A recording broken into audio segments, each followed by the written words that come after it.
过年除了大鱼大肉，我们在家里也可以用这些蔬菜一起炒，有红有绿，一样可以作为年夜饭的上桌菜。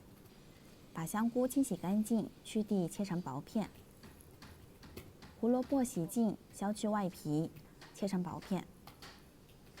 西兰花摘成小朵，再用小刀切成小块。其实西兰花的根茎也可以吃哦。将外面的皮用刀切掉，再把剩余的部分切成厚一点的薄片。锅中加水，水开后把西兰花放进去，加入适量的盐，焯水30秒就可以捞出。随后把香菇片和胡萝卜片也放入锅中焯一下水。焯好以后捞出沥干水分。准备一点蒜末。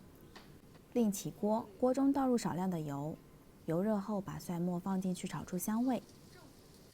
随后把焯好水的蔬菜倒入锅中翻炒几下，加入适量的盐、糖、生抽，翻炒均匀。炒上几分钟以后，我们就可以出锅装盘了。这样一盘有红有绿、营养美味的炒三蔬就做好啦，即使没有肉，一样下饭。